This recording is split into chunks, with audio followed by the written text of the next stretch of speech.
Good morning, beautiful people. Welcome to my channel. Since there is so many case studies already published using Amatyakaraka, Atmakaraka, and now second lord, sixth lord, 10th lord, and so on, all the case studies are coming towards you, helping you to ground what is you, as in what is your personality, your Panchanga, and how does it tie into what you will do in the world. Essentially, that's all career is, folks. Don't make a big thing out of it. Doesn't matter what your HR department or your friends or your families or your boss tells you. Career, or whatever you call career, is what you do in the world. It may be anything from arts, fine arts, yoga teacher, gym teacher, anything, music, arts, dance, so on and so forth. But there is a misconception. People don't take this Tithi, the thing called the Tithi, very seriously. So I'm going to be doing now a series which I'm going to expand more on the concept of Tithi and what it means. So here's the introduction. If you've already seen this, skip this part and go to the next one. Okay. This is introduction. It will be common to all the particular podcasts. What is Tithi? Tithi is determined by the angle between the sun and moon in your natal chart. It remains fixed for life. It doesn't depend what period of life you are in, from birth to death. Each Tithi is in the range of 12 degrees. Like you can see the table over there. Okay. So it goes from 0 to 12. Pratipada, Dvitiya is 12 to 24 and so on, in intervals of 12 degrees of angle. Number 2, Tithi represents your emotional body, hence requires you to pay great deal of attention even before you go into the study of horoscope, divisional charts and so on. There are a total of 15 Tithis, one set for the waxing half cycle of the moon, which is the Shukla, going from new moon to full moon. Shukla means white in Sanskrit. Second half of Tithis is going from full moon back to new moon, which is prefixed by Krishna or black. It's given Krishna because he was dark in color.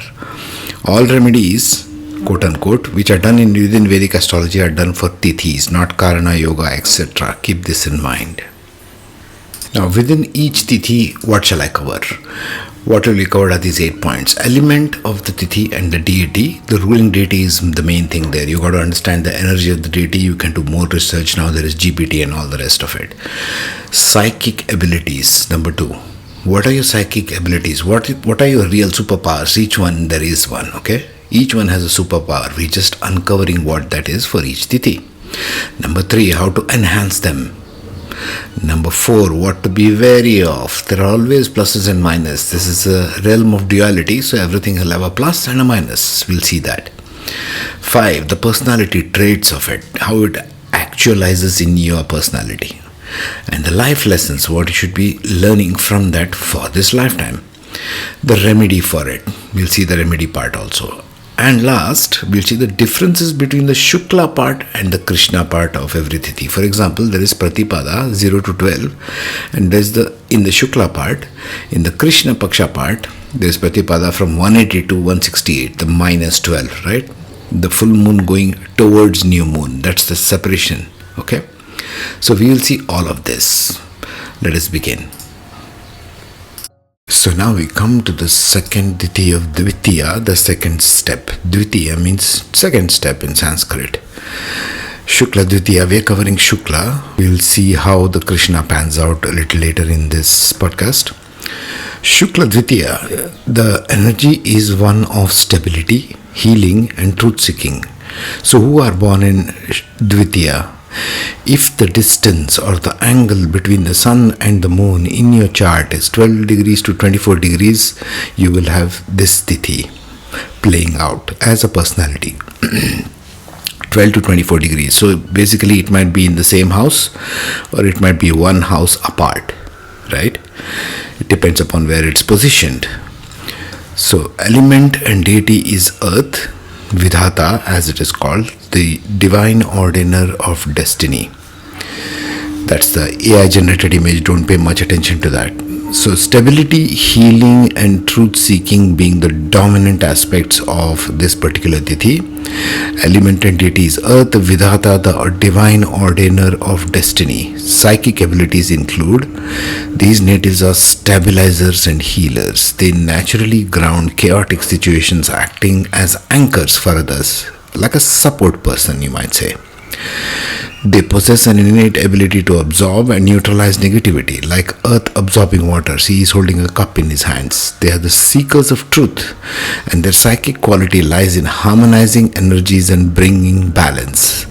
How to enhance this? Honoring Vishnu, the preserver, or Vidhata, working with earth energies like gardening, rituals involving soil or stones. These are earth-bound people. Their soul has come to work with the earth. And practicing stability through yoga and meditation strengthen their gifts. What to be wary of? Rigidity, over seriousness, or becoming trapped in dogma. They must remain flexible and open while using their gift of grounding. In terms of personality, they are highly concerned about their appearance. You'll see them focusing a lot on their appearance and confident in how they present themselves. These are the sticklers who take 2 hours to do a makeup or get dressed, you see. They're very self-conscious. They are also resourceful, protective and nurturing, but may struggle when they are outside of their comfort zone. They are sensitive and prefer to keep family matters private. Think more like second house here. Life lesson is overcoming laziness and getting out of their comfort zone is crucial for the growth. Remedy is Netrapani or eye remedies. Netra means eye. And offering fruits for clarity. Now let me share some more from my notes. So some more points from my notes here. When they have to generate something, they pay a lot of attention to image and outer appearance, like we covered. How they are dressing up, extremely confident looks, accepting diversity. They think about how they can accept things, how they can generate resources. Think again, like the second house in the chart. When you are talking about Muhurta aspect of this Dvitiya, it's a good time to buy new things. When the Dvitiya moon, transit moon is having this angle with the sun, people tend to buy new things in India. So people who understand, these are people who understand that it takes time to achieve beautiful things in life.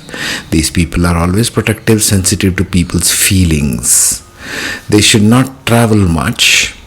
They will have losses or face problems since they are outside of their comfort zone. They can make career-wise good doctors, gynecologists, nutritionalists, nourishment kind of careers. People who bring new ideas to fruition. How can I make it better is the question their soul asks. What can I do that will affect a lot of people? Their main challenges are within the family. Okay, life lesson, get out of your comfort zone. Too much rest and laziness will bring about bad results. Sensitivity and always hidden. Money, family, these people keep secrets within the family. These are just random from my notes. Now let us see the part where we talk about the difference between Krishna part and the Shukla part of this Tithi. Now you can see on the screen the Shukla part and the Krishna part of this Tithi. That is going from the waxing cycle part and going to the waning cycle part. So Shukla Dvitiya, going to the waxing cycle, they provide stability, healing and truth seeking like we saw. The element or the deity on either side is the same, so let's not go through that.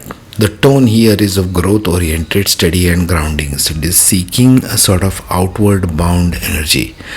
The psychic inclination here is they are natural stabilizers, healers and nurturers. They bring harmony, absorb negativity and radiate patience. Their siddhi is anchoring. They are anchoring, grounding people amongst our humanity. They hold the space for others with an earthy steadiness and tone. Their function is strengthening family ties, beginning study, building structures, grounding projects. Their mode is constructive and outward, steadies, balances and nourishes. Now the Krishna part, the waning moon cycle of this Dvitiya. Karmic balance and inner grounding. Like I said, Shukla is going outward, Krishna part will be going inward. The tone is one of release-oriented energy, karmic balancing and inward discipline. The psychic inclination, natives carry a gift of karmic sensitivity. They can feel, sense the fate, the timing, and karmic debts. Their siddhi is measuring, weighing in the actions and consequences with intuitive accuracy. These people can make good intuitive guidance people, intuitive healers. Function settling disputes, balancing relationships, correcting imbalances, and karmic releasing. So the same tithi, if you will see this stone from the waxing part, that is the Shukla part to the Krishna part, carries such a different energy. It's not the same, isn't it? You got to understand this and go through all the tithis once again whenever you are free, and to really get this stuff, because this is your base manual. This is like your operating manual of your personality itself. You got to start from here, isn't it? Mode is releasing and inward, harmonizes, reconciles, purifies karmic tides. So if people are born under Krishna series of tithis, they are more here to solve their old karmic ties. You will see this as we go ahead. The Shukla part is here to actualize it in the physical world, in the physical reality. Go out and make stuff happen, kind of that energy. I'll see you in the next Tritiya. Meanwhile, take care.